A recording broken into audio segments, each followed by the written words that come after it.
Welcome back रॉकर्ड। स्वागत है आपका स्ट्रीट कॉम्बैट के 16th पार्ट में। तो अगर आपने पिछले 15 एपिसोड्स नहीं देखे हैं तो पहले उनको जाकर देखिए, तभी आपको ये सुंदर सी वेब सीरीज समझ में आने वाली है। तो पिछले पार्ट में हमने देखा कि मिंग टैन जियो फैंग के फाइटिंग मूवमेंट्स को एनालाइज करने के लिए उसके कॉलेज में गया था। उनके बॉक्सिंग क्लब में जियो फैंग अकडू के साथ खूब प्रैक्टिस कर रही होती है। अब मिंग टैन चुपचाप अंदर जाकर ध्यान से देखता है कि वो किस कदर फास्ट मूव करती है और कितने स्ट्रॉन्ग पंचेस मारती है। उसके दमदार प्रैक्टिस को देखकर मिंग टैन बहुत ही घबरा जाता है कि वाकई में ये बहुत ही खतरनाक है। अकडू अब और नहीं सह सकता और थोड़ी देर के लिए ब्रेक मांगता है। अब जियो फैंग उसको डांटती है कि तुम सुनहाओ के स्टूडेंट हो, लेकिन तुम में उस जैसी ताकत बिल्कुल भी नहीं है। इस पर अकडू कहता है कि गुरु तो टॉयलेट साफ करने में लगे हुए हैं, आप चाहें तो मैं उनको बुला लेता हूँ। नहीं, उसकी कोई जरूरत नहीं है, मैं तुम्हारे साथ ही मैनेज कर लूंगी। और फिर से अकडू के साथ तो प्रैक्टिस में लग जाती है। अब ये सुनकर मिंग टैन चौंक जाता है कि सुनहाओ से ये काम कौन करवा रहा है और क्यों करवा रहा है। वो तुरंत सुनहाओ से मिलने जाता है। अब यहाँ दिखाते हैं तो सुनहाओ सारे क्लीनिंग करके बाहर आ रहा होता है। तभी वो जाओमी को मैसेज करता है।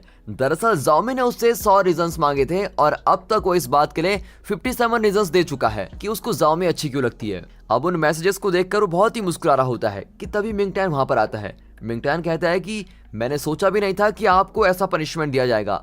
अब सुनहाओ मुस्कुराकर कहता है कि ये मेरी गलती का पनिशमेंट है और इस काम को करने में मुझको कोई प्रॉब्लम नहीं है। मिंग टैन कहता है कि ये सब आपको मेरी वजह से करना पड़ रहा है, लेकिन मैं एक बात पूछना चाहता हूँ, आपने मेरे लिए मैच गिव अप क्यों किया। तब सुनहाओ एक्सप्लेन करता है कि बॉक्सिंग सिर्फ एक फाइट नहीं, उसमें और भी गहरी बातें छुपी हुई हैं। यह हमारे माइंड को ट्रेन करने का एक साधन है। मैं नंबर 1 पोजीशन पर रहने के लिए बॉक्सिंग नहीं करता, मैं बॉक्सिंग को एक कला मानता हूँ और उसकी रिस्पेक्ट करता हूँ, इसीलिए मैंने ऐसा किया और जैसे मैंने चाहा था वैसा ही हुआ और तुम्हारे और अकडू के बीच फेयर मैच हुआ, मेरे लिए तो यही काफी है। लेकिन एक बात बताओ, तुम इस कॉलेज में क्यों आए। और तब मिंग टैन बताता है कि दूसरे स्टेट में होने वाले एमएमए इवेंट के लिए मैं ज़ेंगजी की फाइटिंग क्वींस का कोच बनाया गया हूँ और उन्हें गाइड करने की मेरी रिस्पॉन्सिबिलिटी है। इसलिए मैं जियो फैंग की स्ट्रेंथ और वीकनेस को एनालाइज करने के लिए यहाँ पर आया था, ताकि उसके मुताबिक मैं अपने सीनियर्स को ट्रेन कर सकूं। ओह, तो ये बात है, ये तो बहुत ही अच्छी बात है। पर अगर तुम इस काम के लिए आए हो तो डायरेक्टली उससे फाइट क्यों नहीं कर लेते। अब ये सुनकर मिंग टैन शॉक हो जाता है। सुनहाओ कहता है कि इस तरह ऑब्जर्व करने के बजाय अगर तुम उससे फाइट करोगे तो तुम्हें और अच्छे एनालाइज करने का मौका मिल जाएगा। कहीं तुम उससे फाइट करने से डरते तो नहीं हो। अब वो कहता है मुझ में हिम्मत है या नहीं ये जरूरी नहीं है, लेकिन मैं फाइट जरूर करूंगा। अब अगले शॉट में सुनहाओ मिंग टैन को लेकर अपने बॉक्सिंग क्लब में जाता है। इनको देखकर सभी सुनहाओ के पास आते हैं। अब जियो फैंग कहती है कि इस बच्चे को यहाँ क्यों लेकर आ गए। तब सुनहाओ बताता है कि ये तुम्हारी स्ट्रेंथ और वीकनेस को एनालाइज करने के लिए यहाँ पर आया है, ताकि ये अपने सीनियर्स को अच्छे से ट्रेन कर सके। अब ये सुनकर जियो फैंग को बहुत ही गुस्सा आता है, लेकिन मिंग टैन कहता है कि आप गलत मत समझिए, मैं आपकी फाइट को एनालाइज करके बहुत कुछ सीखना चाहता हूँ, क्या आप मुझको सिखाएंगी। अब जियो फैंग कहते हैं कि चलो आ जाओ, मैं भी देखती हूँ तुम्हारे सीनियर्स ने तुम्हें कैसे ट्रेन किया है। अब यहाँ खुद उसका मजाक उड़ा रहा होता है। अरे एक बार मुझको क्या हरा दिया इसने, खुद को चैंपियन समझने लगा। वाह, आज तो ये इतनी मार खाएगा कि जन्म जन्म के लिए बॉक्सिंग भूल जाएगा। और अब मैच शुरू होता है और जियो फैंग मिंग टैन को खूब मारती रहती है।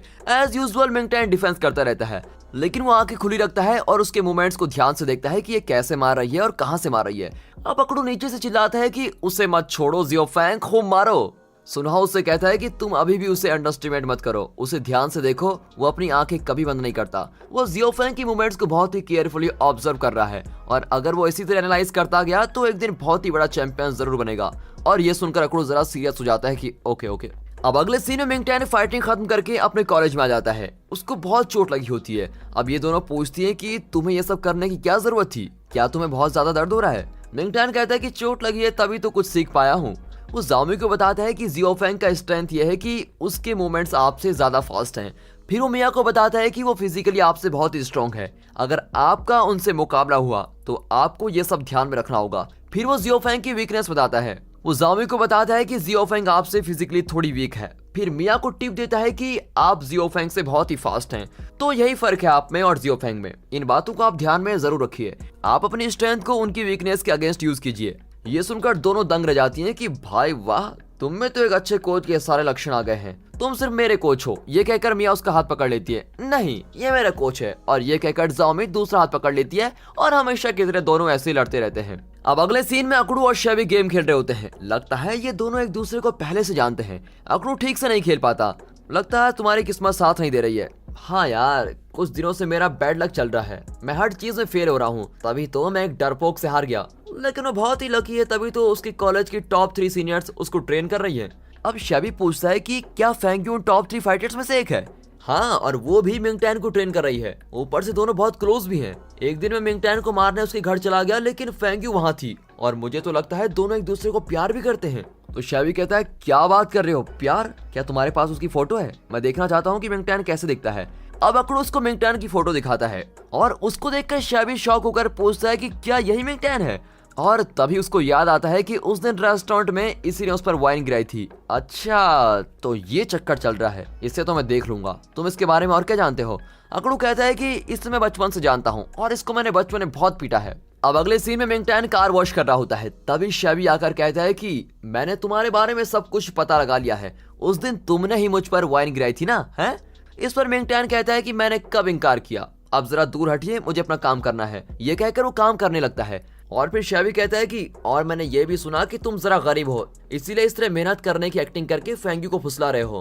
बेटा, इस तरह दिन में सपना देखना बंद कर दो, समझे? तुम जैसे गरीब लड़की को फेंग्यू जैसी अमीर लड़की कभी नहीं मिलेगी। लेकिन मिंगटैन उसको इग्नोर करके कार वॉश करने लगता है। अब शैवी कहता है कि तुम अपने लेवल की किसी लड़की को ढूंढ लो और बड़े घर के सपने मत देखो। इस पर मिंगटैन कार की बजाय शैवी पर पानी मारता है और कहता है कि मैं तुम्हें एक फ्री एडवाइस देता हूँ, सुनते हो तो सुनो। तुम फेंग्यू के लिए जो जाल बिछा रहे हो, अगर फेंग्यू उसमें नहीं गिरी तो तुम्हारा जो हाल होगा ना, ये उसी का डेमो है, देख लो। सभी तुम्हारी तरह पैसों को ही सब कुछ नहीं मानते। अब पूरी तरह भीगकर शैवी मिंगटैन पर चिल्ला रहा होता है, अगर तुम यहाँ से नहीं गए तो और पानी डालूंगा। इस पर शैवी उसको डांट कर वहां से भाग जाता है, लेकिन यहाँ फिर भी उसकी बातें सुनकर मिंगटैन को बुरा लगता है। अब अगले सीन में बायूनो और मिंगटैन बात कर रहे होते हैं। मिंगटैन पूछता है कि क्या तुम शैवी को जानते हो? हाँ, उस अमीर लड़के को मैं जानता हूँ, वो हमेशा फेंग्यू के पीछे पड़ा रहता है। अरे वो अच्छा लड़का नहीं है और हमेशा फेंग्यू को उससे बचना चाहिए। वो ज्यादा वक्त तुम्हारे नूडल्स शॉप में बिताती है, इसलिए तुम्हें उसका ख्याल रखना चाहिए। मिंगटैन ऐसा इसलिए कह रहा होता है क्योंकि वो अब भी यही सोचता है कि फेंग्यू बायूनो को पसंद करती है। लेकिन अब बायूनो कहता है कि अरे मैं क्यों फेंग्यू का ख्याल रखूंगा, वो काम तो तुम्हारा है ना। आज मैं तुमको एक सच बताना चाहता हूँ, एक्चुअली फेंग्यू तुम्हें ही पसंद करती है और ये बात सब जानते हैं। ये सुनकर फेंग्यू बड़ा ही शॉक हो जाता है और कहते हैं कि यार मजाक मत कर। नहीं यार, ये सच है, मैं सच कह रहा हूँ। वो मेरे होटल्स में आकर नूडल्स बनाना इसीलिए सीख रही थी ताकि वो खुद पकाकर तुमको दे सके, लेकिन तुम हो कि उसके नूडल्स को तुमने टेस्ट भी नहीं किया और मियाँ के साथ बैठकर उसका खाना खाने लगे। फेंग्यू बेचारी ये सब देखकर मन ही मन होने लगी थी। उसे तो कुकिंग बिल्कुल भी नहीं आती थी, लेकिन तुम्हारे खातिर उसने इतनी मेहनत करके कुकिंग सीखी, लेकिन तुमने 1 मिनट में उसकी मेहनत पर पानी फेर दिया। अब इस तरह बायूनो उसको फेंग्यू की सारी बातें बताने लगता है और अब मिंगटैन परेशान हो जाता है कि अरे यार, ये मैंने क्या कर दिया। अरे मिंगटैन सोच क्या रहा है, वो तो वेट कर रही है कि कब तुम उसे प्रपोज करोगे। मैं जानता हूँ कि तुम उससे बहुत ही ज्यादा प्यार करते हो, इसलिए देर मत करो और जल्द से जल्द उसको बता दो कि तुम भी उससे प्यार करते हो। और ये कहकर बायूनो चला जाता है। मिंगटैन सोच लेता है कि वो आज तो हर हाल में फेंग्यू को अपने दिल की बात जरूर बताएगा। वो तुरंत साइकिल लेकर आइसक्रीम शॉप की ओर जाता है और रास्ते में वो यही सोच रहा होता है कि कभी कभी तो फेंग्यू ऐसी बात करती है जैसे वो मुझको पसंद ही नहीं करती, लेकिन कभी कभी वो ऐसी बात करती है जैसे उसको मेरी बहुत ही फिक्र है, पता नहीं क्या मामला है। अब वो रियलाइज करता है कि फेंग्यू सच में उससे बहुत ही प्यार करती है और आइसक्रीम शॉप में पहुंचने पर फेंग्यू वहां से बाहर आ रही होती है। मिंगटैन उसके पास जाता है तो वो बताती है कि शॉप क्लोज हो गई है और मुझको आइसक्रीम नहीं मिली। तो मिंगटैन कहता है कि रुको, मैं लेके आता हूँ। अब वो अंदर जाकर बात करता है, क्योंकि वो यहीं पर काम करता है तो उसको आराम से आइसक्रीम मिल जाती है। फिर दोनों अंदर बैठकर बातें करने लगते हैं। अब फेंग्यू बताती है कि मैं MMA इवेंट में नहीं आ पाऊंगी क्योंकि मेरे दादाजी मुझको दुबई भेज रहे हैं। मिंगटैन कहता है कि ये बात तो मैं भी जानता हूँ, मैं बहुत खुश था कि कुछ वक्त आपके साथ गुजार सकूंगा, लेकिन अब आप नहीं होंगी तो मुझे कुछ भी अच्छा नहीं लगेगा। फिर दोनों आइसक्रीम खाने लगते हैं। दोस्तों, प्यार करना बहुत ही आसान है, लेकिन उसे बताना पहाड़ चढ़ने से भी मुश्किल है। मिंगटैन बहुत देर सोचकर कहता है कि मैं आपसे एक बात पूछना चाहता हूँ। अब फेंग्यू की धड़कन तेज होने लगती है। वो सोचती है कि यार ये पता नहीं क्या पूछने वाला है। मिंगटैन कहता है कि मैं एक सीनियर स्टूडेंट को जानता हूँ जो मेरे लिए बहुत स्पेशल है। मेरे एक फ्रेंड ने मुझे बताया कि वो सीनियर भी मुझको बहुत पसंद करती है, लेकिन उस सीनियर ने मुझसे कहा कि मैं उसको पसंद नहीं हूँ। अब मेरा सवाल यह है कि क्या मैं अपने फ्रेंड की बात को सच मानूं कि वो सीनियर मुझे पसंद करती है, या सीनियर की बात को सच मानूं कि वो मुझे पसंद नहीं करती। अब फेंग्यू को यकीन हो गया है कि इसकी कहानी की वो सीनियर मैं ही हूँ, लेकिन अब वो कंफ्यूज है कि मिंगटैन के सवाल का क्या जवाब दे। फिर मिंगटैन उसकी कंफ्यूजन समझ लेता है और इस बार साफ साफ पूछता है कि क्या आप सच में मुझको पसंद करती हैं। अब फेंग्यू की धड़कन और भी तेज सुनाई देती है। वो नर्वस होकर जल्दी जल्दी आइसक्रीम अपने मुंह में दबाकर खाने लगती है और कहती है कि अरे मुझको अभी याद आया, मुझको एक इंपॉर्टेंट मीटिंग में जाना है, और ये कहकर तुरंत वहां से उठकर चली जाती है। मिंगटैन तो ठान लेता है कि आज तो मैं सच जानकर ही रहूंगा। वो भी जल्दी जल्दी बाहर आता है और फेंग्यू का हाथ पकड़कर उसे रोकता है। फेंग्यू को बड़ी टेंशन हो जाती है। मिंगटैन कहता है कि आज आपको इस सवाल का सच्चा जवाब देना ही पड़ेगा। फेंग्यू कहती है कि तुम इतनी जिद करके पूछ रहे हो तो मुझको सच बताना ही पड़ेगा। हाँ, मैं मानती हूँ कि तुम मुझको बहुत ही अच्छे लगते हो।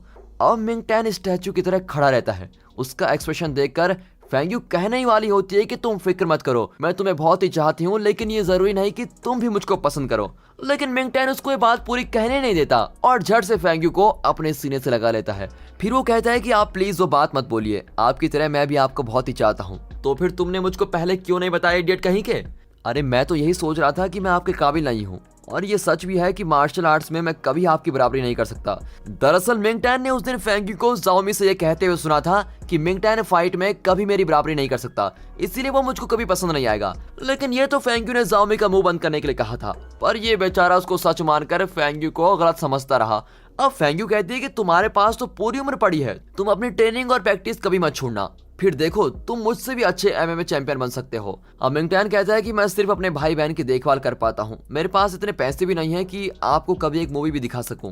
अरे मैंने कब कहा कि मुझको मूवी देखनी है? मैंने कभी भी मूवी देखने की जिद नहीं करी और ना ही करूंगी। मूवी तो हम मोबाइल में डाउनलोड करके देख लेंगे आराम से। अब ये कहकर फेंग्यू बड़ी मुस्कुराती है। अब फेंग्यू कहती है कि मैं एक और काम कर सकती हूँ, मैं तुम्हारे लिए इस साल फेल हो जाऊंगी और फिर हम दोनों मिलकर एक ही क्लास में पढ़ सकेंगे। अब उसके बाद तो मिंगटैन को जरा हंसी आ जाती है। फिर वो कहता है कि उस दिन जाओमी ने मुझसे एक सवाल पूछा था कि उनकी फ्रेंड अपने जूनियर से प्यार करती है, लेकिन दूसरा लड़का उसे अपने साथ लेके गया, तो क्या उस जूनियर को पॉजिटिव होना चाहिए? उसका जवाब मैं आज देता हूँ। उस दिन जब आप शेबी की कार में बैठकर उसके साथ गई तो मुझको बहुत ही जेलस फील हो रही थी, मुझको बहुत ही गुस्सा भी आया। इतना ही नहीं, जब आप बहनों के साथ मिलकर कुकिंग करते थे तब भी मैं बहनों से बहुत ही जेलस फील करता था। अब फेंग्यू झट से उसको किस कर देती है। मिंगटैन ने ये बिल्कुल भी एक्सपेक्ट नहीं किया था और किस करके फेंग्यू कहती है कि ये तुम्हारी पनिशमेंट है, क्योंकि तुमने अपने दिल की बात इतने दिनों मुझसे छुपा कर रखी। वैसे तुम्हें और मिया को साथ देखकर मैं भी बहुत जेलस फील करती हूँ। तुमने उस दिन मेरे नूडल्स नहीं खाए और मिया को किस भी करने दिया। एक बात हमेशा याद रखना, तुम्हें किस करने का हक सिर्फ मुझे है, समझे? इस पर मिंगटैन उसको किस करता है और लव म्यूजिक का वॉल्यूम अपने आप ही बढ़ता चला जाता है। अब अगले सीन में फेंग्यू एकदम खुश होकर घर लौटती है। आई लव यू भाई, ये कहकर वो फेंग जोई को गले लगा लेती है। तुम बहुत ही क्यूट लग रहे हो, ये कहकर वो अंदर भाग जाती है। फेंग जोई सोच में पड़ जाता है कि कहीं ये पागल तो नहीं हो गई। यहाँ मिंगटैन अपनी ड्रेसेस के पास खड़ा होकर हंस रहा होता है। उसे इस तरह अकेले हंसते देखकर छोटू और छोटी को बड़ी चिंता होने लगती है कि कहीं भैया की तबीयत खराब तो नहीं है। और दोस्तों इसी के साथ ये एपिसोड यहाँ पर खत्म होता है। दोस्तों हमें पता है कि आप में से कई व्यूवर्स इस पार्ट का इंतजार कर रहे थे, तो कैसा लगा ये पार्ट कमेंट्स में हमको जरूर बताइएगा। ये दोनों अपने प्यार का इजहार तो कर चुके हैं, लेकिन असली प्रॉब्लम आने वाले एपिसोड में ही शुरू होने वाली है। क्या फेंग्यू ये जानने के बाद भी मिंगटैन से प्यार करेगी कि मिंगटैन के पापा के हाथों ही उसके अंकल जी मरे थे? तब इनके प्यार का क्या होगा? शेबी आगे क्या करने वाला है? इनकी लव स्टोरी जानकर दादाजी क्या करेंगे? ये सारे ट्विस्ट आप आने वाले पार्ट्स में देखेंगे। तो फ्रेंड्स अगर ये वीडियो आपको पसंद आई हो तो वीडियो को लाइक और चैनल को सब्सक्राइब अभी कर दे। बाकी मिलता है अगली वीडियो में, तब तक के लिए गुड बाय, अपना ख्याल रखिए and finally thanks for watching.